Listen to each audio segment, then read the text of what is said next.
Good evening, ladies and gentlemen, boys and girls. Welcome to MLKG Club. And today, under this club, we are going to discuss a very important topic. And then, accordingly, the students are supposed to write their speech and then prepare. Good evening, ladies and gentlemen, boys and girls. Welcome to MLKG Club. And the important topic that we are going to discuss today is, I hope and I'm sure that you all may not have heard about that, but anyway, that is true. And the world is celebrating that day. That's why we have selected under this MLKJ Club. The day is very unique day. Once when I read about this, I was also surprised. Yes, I'm talking about International Mountain Day. That is on 11th December. And here we are going to know more about the International Mountain Day and how women move mountains, because the theme of this International Mountain Day is women move mountains. And to know more about this, let's watch this video. This video is going to give us lots of My name is Stella Jean, and I'm a fashion designer. Through the Women Committee of the Food and Agriculture Organization of the United Nations, I recently learned about the Mountain Partnership Product Initiative, and I was introduced to the work of a group of women producers in Kyrgyzstan. These women live on what was once the Silk Road, the network of trade routes that enabled cultural exchange between Asia and Europe for centuries. The Mountain Partnership has been working in mountains for the past 20 years, from the Himalayas to the Andes. It promotes projects that protect this majestic yet fragile ecosystem against the threats of climate change and degradation, and build the resilience of mountain people, many of whom are among the world's most marginalized. Kyrgyzstan is an almost entirely mountainous country that still resonates with ancient traditions. Historically, the Kyrgyz were semi-nomadic cattle breeders, and some families continue that way of life today, living in herds decorated with felt carpets. Life can be hard in the mountains. But in Bashkul, in the Issyk region of Kyrgyzstan, a group of women came together in 2017 to form an artisans group called Topchu.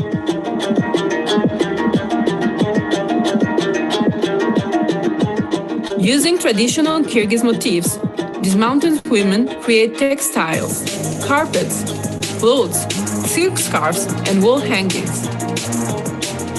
I wanted to collaborate with these women, bringing their heritage and know-how together with my creative skills and access to international fashion markets. I was planning to visit the country and meet the producers, but when COVID-19 struck, we all had to adapt and embrace change. Wonderful! The same part of brand that you're wearing. Working virtually with my focal point and sample designer, Ada, who was locked down in a flat in Bishkek, we found a way to transform the traditional shirdak design into a contemporary way of making clothes.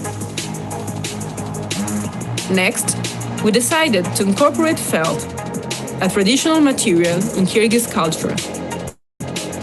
No matter the challenges, Ada worked with me to find the fabric and create the samples, which were then packed off to Italy. Once we confirmed the samples, the women in mountain areas produced the collection under Ada's guidance. This collaboration is about an equal exchange of skills and knowledge, combining traditional craftsmanship from Kyrgyzstan with Italian design. We also wanted to show how cultural heritage can be a driver of sustainable development. Through this partnership, the women are building their own economic autonomy, preserving their own traditions, and at the same time gaining a place in the global market. These women are the backbone of eco-sustainable fashion. Our collaboration has allowed us to create a collection that turned a supply chain into a value chain and to walk once again on the Silk Road.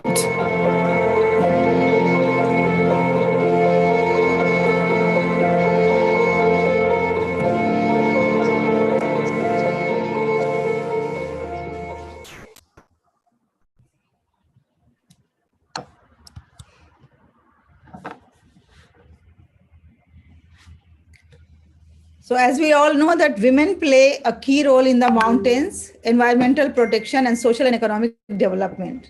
So they are often the primary managers of the mountain sources, guardians of biodiversity, and keepers of traditional knowledge, custodians of local culture, and experts in traditional medicine. That's why this year, 11th December, has been designated to the women as Year of International Mountain Day. It is designated to women as Women Move Mountains.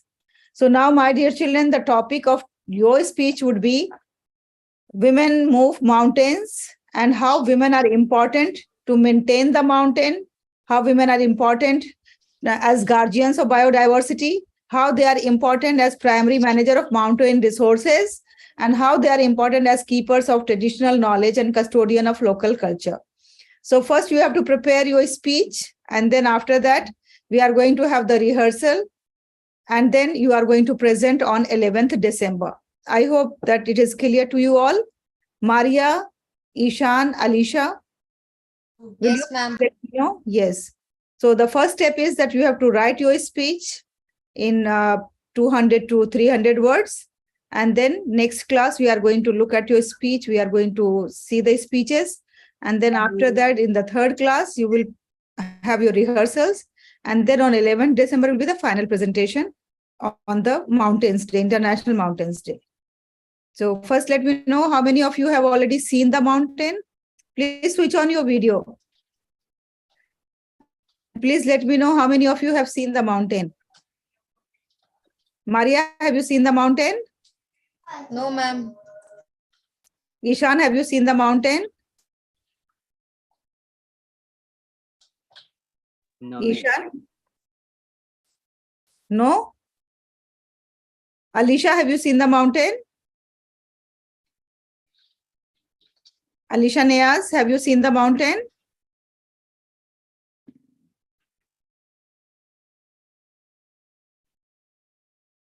Malik Taba must have seen because she is from Jammu Kashmir.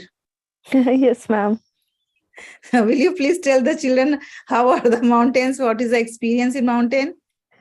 Ma'am, I'm not myself living in the mountain area, but far from my home, there are many mountains. They are actually looking good in the winters with the snow covered over the peaks.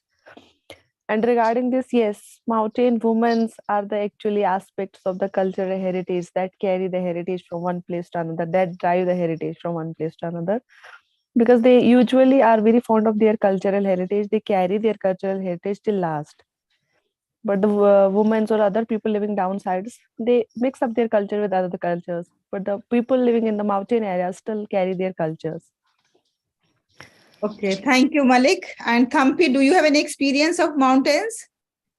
This mountain, as far as mountains are concerned, here different. In the case of Kerala, there are many areas where the mountains are there, and there are many. The aborigines are already there, and they live with the forest, and they live in the forest, and they live out of what they are getting from the forest, and those forests are mainly the mountainous areas there. Okay, thank you very much for sharing. And David, do you have any mountain experience? David? Well, I live in a mountain area right now. I live 2,500 meters above sea level. And this is the coldest and highest region of the Philippines. So this is my mountain experience per se. But the photograph I've got on my other camera is my favorite mountain in the world, which is the Matterhorn in Switzerland. And I went to see that when I was 21 years old. Just went there for a trip just to see the mountain from England to Switzerland and came back. And I've got different mountains around the world. I've got 3 more that I want to see. I've seen my 2 favorites so far, Mount Fuji and the Matterhorn. So, but my mountain experience is limited to looking at mountains, and this is my first experience living in a mountain area. So, it doesn't have any snow, but it certainly has cooler, wetter weather, and it's beautiful up here. Okay, Back thank you to you. very much. Yeah, and my mountain experience, I think, in comparison of all of you, is quite rich. Although I belong to the plain area, and but I have been in Bhadarwa, where along with rivers, there were mountains as well. And even we used to live in a hilly area. It was not like very big mountain, but it was hilly area, and that was in fact a village. It was not a city, and I'm talking about like around 35 to 35 years ago, when I was small. And yes, as they have said that women are the custodian. That was true at that time, because I belong to a very small village in Bihar. When from that place I went to Jammu Kashmir and I was there in Bhadarwa, there at that time I saw the women were so empowered, and they were considered to be the guardian of the household, and children's study, and from managing the economics, managing the finance of the house, everything was done by the women. And at that time I used to be mesmerized and like very surprised that how these women are able to manage so much. And while in my own village I can see the women are only spending their time in the kitchen, and even outside the kitchen they don't have any say. Even in the household affairs they don't have any say. So I can say still in Kashmir the women do the same. Still in Kashmir the heritage is still lying the same way. They are taking the care of whole household, domestic as well as commercial areas of the house. Everything they hold. Yes, you are right. I saw that when I was there. And then I went, after that I went to Bodh Gaya, because Bodh Gaya is a very famous place, tourist place. There I saw the mountains, but I was not very impressed by those mountains because there was no greenery on that. There was no fountain and no water. Then I went to Kullu Manali. Then Manali has like lots of mountain ranges along with the chinar trees. That was beautiful. And especially Rohtang Pass is fully covered with the snow. And people say that Rohtang Pass is like semi-Switzerland. It is so. Then our family got the opportunity to go to Switzerland. So there naturally we saw the entire ranges. And so my experience with mountain is quite good. And there was a time, you will not believe, that I was so much fascinated to go to Everest, like climb on Everest. And then I even filled the form also with one of the organization that I will go. Then my family said that you physically are not so strong, and why are you just trying into something that is not possible for you? So then otherwise I was like fully into the mood that I will go and I will climb up to Everest along with the group. The troops are going there, and there are people now who guide them. What are those people called? Sherpas. Yes. Sherpas. Yes. So my experience with the mountains is very good. And now I am experiencing island that is also entirely adventurous. So dear children, now you understood the topic, and also I request you to kindly leave the meeting, and then we will see you in the next meeting with your speeches. You all can prepare your speech so that we will have some conversation with Mr. David and Thampi and Malik. Okay. Thank you. Maria, are you not feeling well? Maria, where is your smile today? Are you not well, Maria? Mom, I am well. Then what happened? You are not smiling. No, ma'am. Okay, Maria, then. See you in the next class. See you on Thursday. Prepare your speech well. Do some research on this and then prepare your speech. Alicia, Maria, and Ishan, 3 of you can leave this meeting now.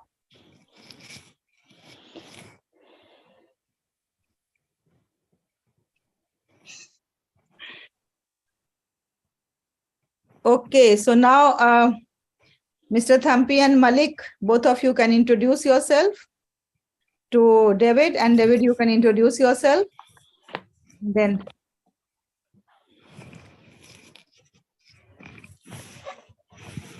Malik, switch Yes, on your ma'am. video. If you can do, switch on your video, because in David's class, video is compulsory. That is the problem. That is true, ma'am, but not this time because from last 2 days there's no light in Kashmir. I don't know what has happened, but something wrong is there. Okay, no problem. Then you go ahead.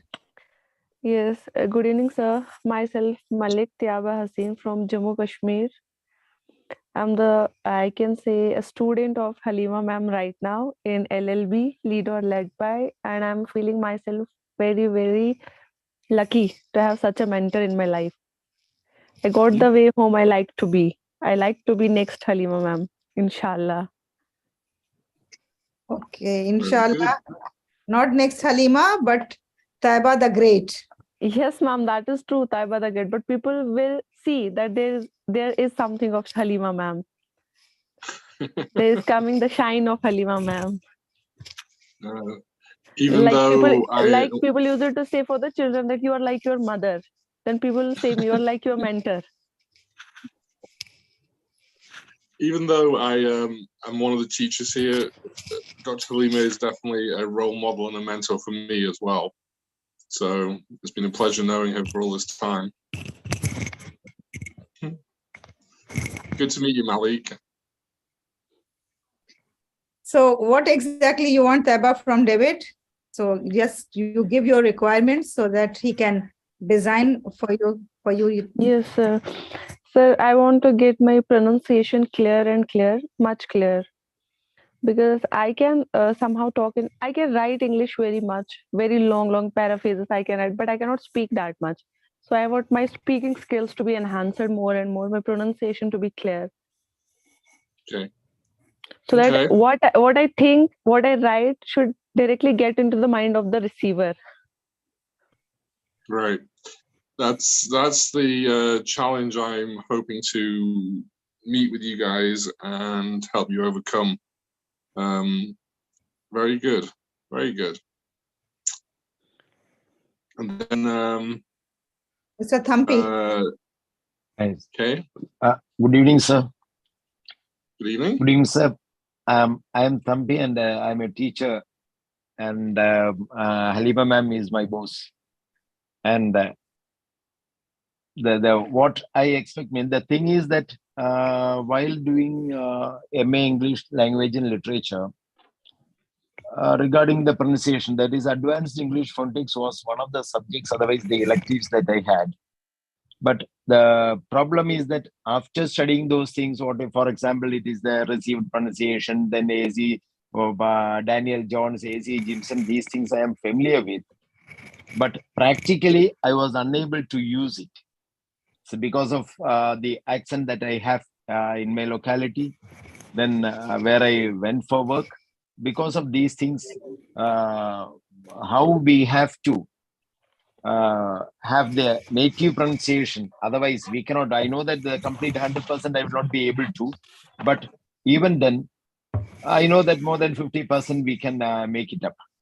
So in this respect, otherwise in this particular aspect, I am really planning to exploit you, sir. Mm-hmm. Okay, very good. Yeah, there's actually a lot of variations for the English class that me and my team can do. Yeah. And I say team because I've got two other teachers involved as well for doing this course. And Yeah, I'm trying to get to 4 or 5 people to do the course to make it worthwhile financially and time-wise. But basically, the class will involve 2.5 hours of group class like this, and then 1.5 hours of one-on-one, or one of you and 2 trainers at the same time. And the reason I have the other teachers involved is, one, they're experienced world champions at public speaking, and the second is they are English second language students. And yet, if you heard them on the telephone, you wouldn't know that they were not English, American, or Canadian. You just wouldn't know it. You could not tell that English is actually their second language. They're so good. In fact, that in some respects, they speak better English language than me, because I'm actually from the north of England. So you're going to learn more Northern English. So compared to people from the London area or any American that you might meet, you'll probably end up with a more Northern English accent, which I apologize for. Not really, but I do. And to give you some inspiration, my sister was married to a German army officer, and obviously they were married, so they were talking together all the time, and they always used English at the home, never German. And my sister lived in Hamburg. So when she lived in Hamburg, everywhere outside the home, they had to use German. She had to use German. But in the home, they used exclusively English, so he could improve his English. And after a few months, he was in an English course in Germany for the German army, because in NATO, English is the language of NATO. So all people throughout NATO, which is the whole of Europe plus some Eastern European countries as well, they go to English classes if English is their second language. And one day, my brother-in-law got told off by his English teacher, and his English teacher said, "You've got to stop talking with this Northern English accent because Americans don't understand it." My brother-in-law said, "Well, he put a really thick Northern English accent on and said, 'I don't care about Yanks.'" So you can achieve a good English accent or a improved accent, even if you're an older person in your older years. The best time to learn a good English accent is when you're still a single digit midget or when you're in your teens. That's the best time to do it, as I will show you when I introduce you to the other two teachers, one of which is an actual teacher and the other is not a teacher, but he has a fantastic English accent. And Dr. Lehman knows both of them. This is a top secret project, okay? But they're actually both Agoran world champions. So from Indonesia, no less.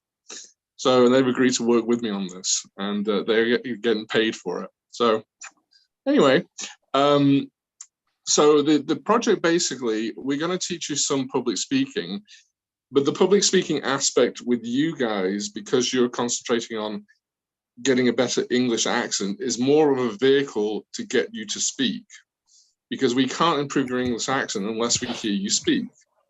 And the best thing to do with speaking is to speak about a subject. So that's public speaking. So you're going to get that as a bonus prize as well. But there's certain things, and I'm going to work with Dr. Halima on this in the next month, even though she doesn't know it yet. Given that Dr. Halima is an Indian her entire life, she knows more about what the problems with, how am I going to say this?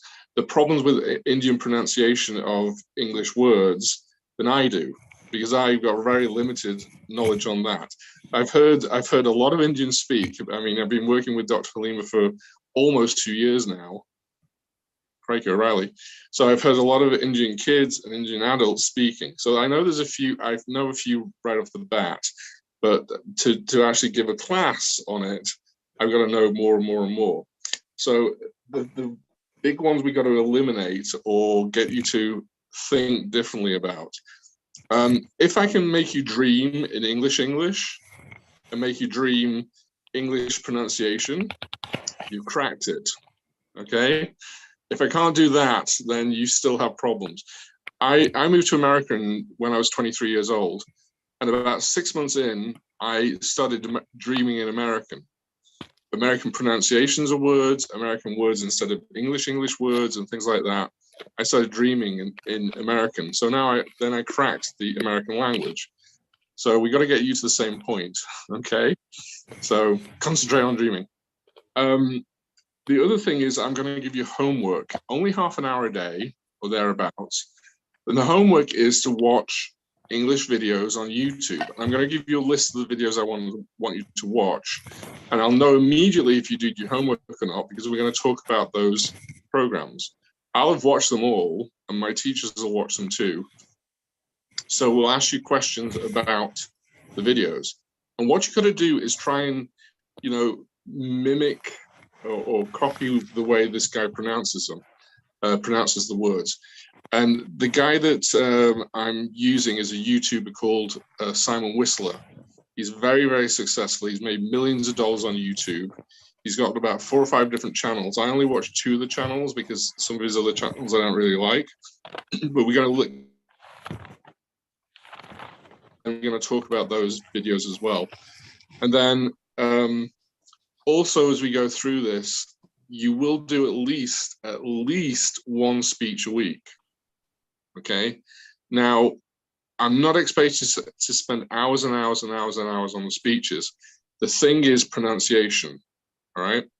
So don't do don't do speeches that aren't challenging to you. Do speeches that are challenging in terms of pronunciation. Words that you know that you don't pronounce well right now, include in your speeches.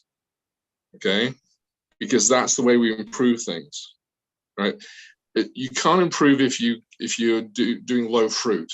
For example, if you're doing mathematics, if you're constantly doing 1 + 1 for your entire career, you will never improve. You will never ever get better.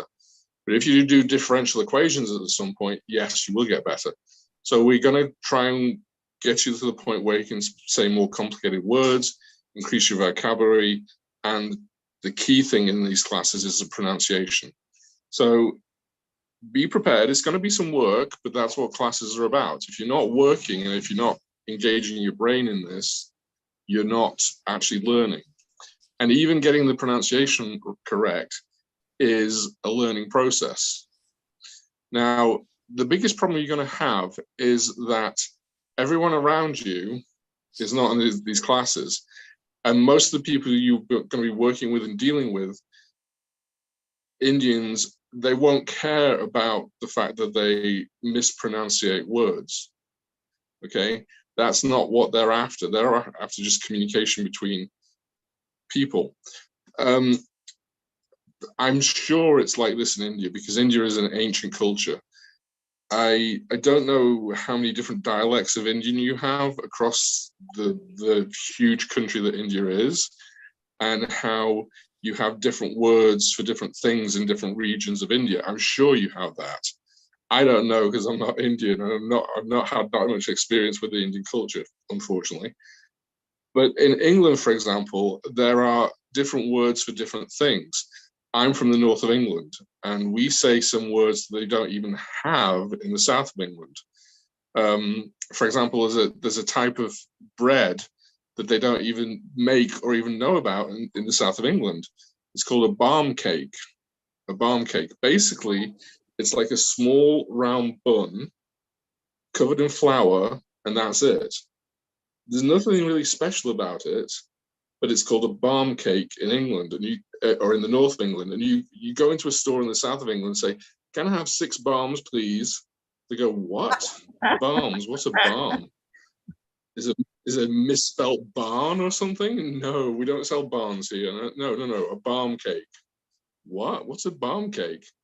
"Well, we just have it in the north of England, and I used to love ham barms.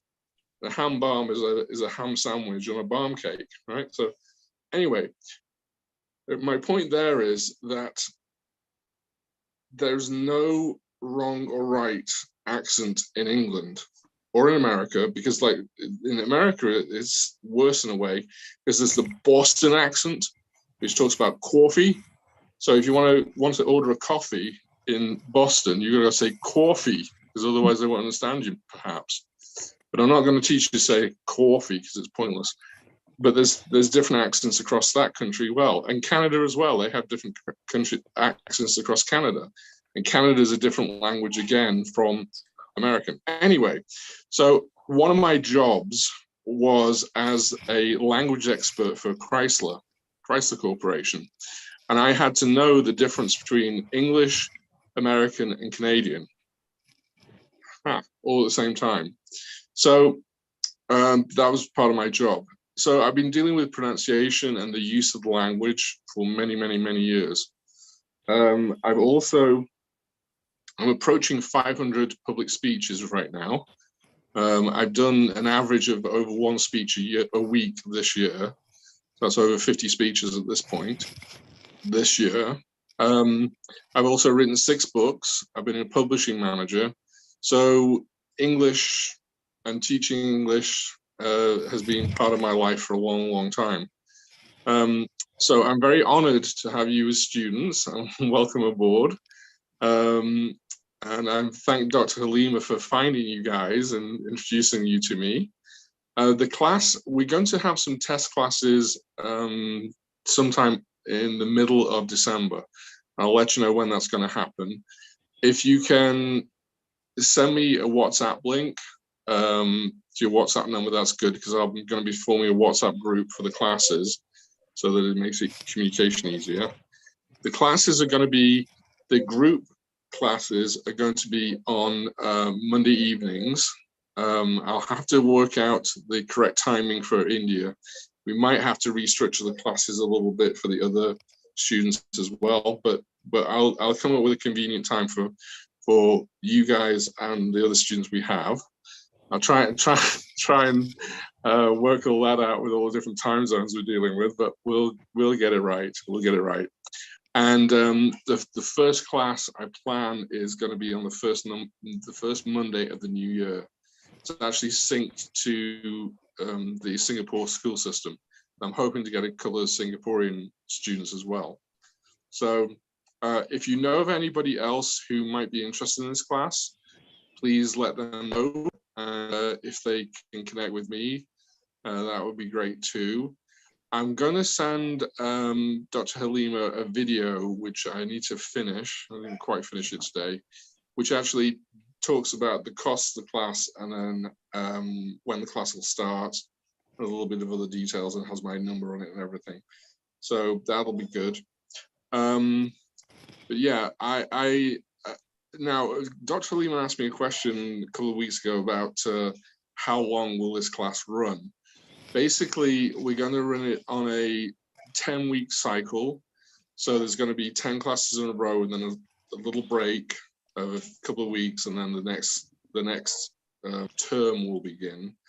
And again, it's linked to the Singapore school system.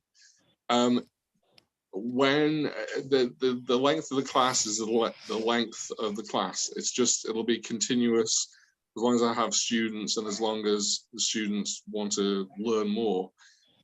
It will take time, and it all depends on what your commitment is to learn and adapt your language style to the new way of doing things. Okay, the more effort you put in, the faster it'll be to getting a better sounding and pronunciated English. Okay, if you don't put in any effort, I can't make any changes. Sorry. The more effort you make, the faster it'll be going.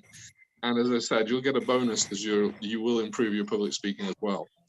And to let you know, this is not an Agora class. It's not run that way. The structure, parts of the structure are similar, but parts are totally different.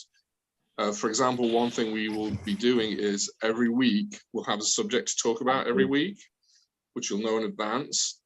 And we'll have a keynote address on that subject. It won't be you guys to begin with, okay? If you want to do a keynote address on a subject, then that's fine. I've got no problem with it.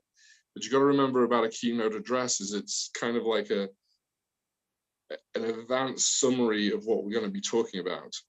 I've done 8 keynote addresses at international conferences during my career in different countries too. So, no, the last one I did was in 2012, but I haven't done any recently because of COVID and moving around the place and everything. Anyway, never mind. So, and then any questions or any modifications to the class, like I said, you'll get an hour and a half per week of either one of us or 2 of us training you. So that's really where if you want to focus on particular areas or talk about specific things, we can do that. If it's a useful thing that we can talk about with everybody in the class, we can do that too. So it's very, very flexible. I think I'm a nice guy, and I'm not too harsh, I don't believe. But the better you are, the harsher I am. Okay, because if I tell you, oh, everything's beautiful and wonderful, you're not going to learn anything either. So, okay. Okay, thank you, David. Thank you, David, Thampi, and Malik. If you have any questions, you please ask right now. Otherwise, you can send me the questions, and we'll get back to you with the answers of David. And yes, and if suppose we are getting more students for this course, then David can think of like having a separate batch only for ourselves. That also is possible. It all depends on how many students we are going to get for this course. But certainly 3 of us are already here that we are going to join David. And let's try to get more so that we can have our separate batches. Okay. Yeah, we will try, ma'am. Fantastic. Okay. Yes, Thank you, ma'am, we'll David. try. Thank you very much.